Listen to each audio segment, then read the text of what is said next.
আজ বৃহস্পতিবার 23শে ফাল্গুন 2024 সালের 7ই মার্চ, কুম্ভ রাশি, কুম্ভ লগ্ন, অ্যাকোয়ারিয়াস সাইন জাতক জাতিকাদের আজকের দিনটি কিন্তু অভূতপূর্ব, অতুলনীয় অতিবাহিত হতে পারে।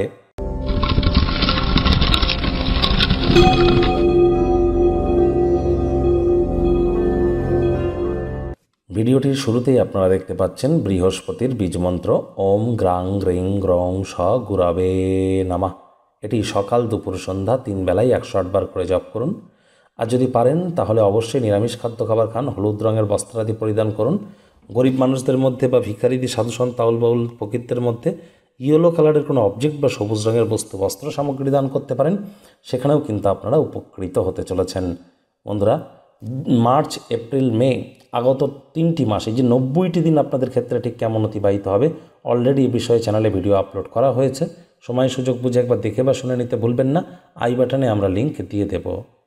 ভাগ্য মিটার আজ আপনাদের বলছে 8.5 আউট অফ 10 ভাগ্য আপনাদের অনুকূলেই থাকবে। সুতরাং দুর্দান্ত একটি দিন আজ আপনাদের জন্য অপেক্ষা করছে। সামনে আসা সময় সুযোগের সদ্ব্যবহার করতে যেন ভুলবেন না। আজ আপনাদের শুভ সংখ্যা থাকছে 1, শুভ রং থাকবে সোনালি। কায়িক পরিশ্রম হলেও শরীর মনে সতেজতা এবং তরতাজাই আপনারা অনুভব করবেন। দীর্ঘদিনের পুরনো রোগ, শোক, অসুস্থতা থেকে আজ মুক্তি পাওয়ার দিন, পরিত্রাণ পাওয়ার দিন। অর্থগত ব্যাপারে আয় ইনকামও আজ আপনাদের বাড়বে। আর্থিক লেনদেন বিনিয়োগের জন্য দিনটি আপনাদের পক্ষেই থাকছে। নতুন উদ্যোগ পরিকল্পনার পাশাপাশি নতুন নির্মাণ কার্যের শুরুয়াত আজ আপনারা করতেই পারেন। শুভ সংখ্যা থাকছে 1, শুভ রং থাকবে কমলা।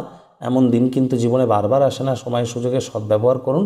অর্থগত বিষয় নিয়ে আলাপ আলোচনা করতেই পারেন, কাছের মানুষজনদের সাথে ভবিষ্যৎ নিয়েও পরিকল্পনা করতে পারেন। আর যারা চাকরিজীবী আছেন তাদের অফিসের পরিবেশ এক প্রকার বেশ, বস কলিগদের সাথে ভাব ভালোবাসা বাড়বে, কর্মে গতি অনুভব করবেন। বাণিজ্যিক উদ্দেশ্যে গৃহীত আকস্মিক কোনো সফর বা ভ্রমণ আপনাদেরকে ইতিবাচক ফলাফল প্রদান করতে চলেছে। বিজনেসম্যানদের জন্য সময় সুযোগ খুবই ভালো। আর যারা রাজনীতিবিদ আছেন, জনসংযোগ বৃদ্ধি করতে পারলে পপুলারিটিও ইনক্রিজ করবে। শিক্ষার্থী বিদ্যার্থীরা যে কোনো প্রকার পরীক্ষা প্রতিযোগিতায় অংশগ্রহণ করলে অবশ্যই সফল হন। আর উচ্চশিক্ষার জন্য যারা বিদেশ যাত্রার কথা ভাবছিলেন, ভাগ্যদেবীও আপনাদের পক্ষেই আছেন। সন্তান সন্ততি থেকে থাকলে তারাও তাদের কৃতিত্বের দ্বারা আপনাদেরকে গর্বিত অনুভব করাবে। প্রেমিক প্রেমিকা, স্বামী স্ত্রী, ফুল ফুটুক আর না ফুটুক, আজ আপনাদের প্রেমের বাগানে বসন্ত। দিনটিকে যতটা সম্ভব রোম্যান্টিক করে তোলা যায় সেই প্রচেষ্টাই আপনাদের করা উচিত। অবিবাহিতদের বিবাহের যোগ পরিলক্ষিত হচ্ছে। যারা প্রেমে পড়েননি তাদের জীবনে স্বপ্নের নারী বা পুরুষের আগমন আজ কিন্তু হতেই পারে। একটু প্রচেষ্টা আপনাদেরকেও করতে হবে। শত্রুপক্ষ, বিরোধী পক্ষ আজ কিন্তু খুব একটি শক্তিশালী থাকছে না। সুতরাং এ বিষয়ে অতিরিক্ত টেনশন গ্রহণ করবার কোনো প্রয়োজনই কিন্তু নেই। আজ আপনাদের পরিবারের কোনো এক সদস্য আপনার জীবনে বিশেষ স্থান অধিকার করে থাকবে। আজ বাণিজ্যিক ক্ষেত্রে আপনারা অবশ্যই লাভান্বিত হতে পারেন। ঘনিষ্ঠ কোনো সহকারীদের সাথে অহেতুক তর্ক বিতর্কে যেন জড়িয়ে পড়বেন না।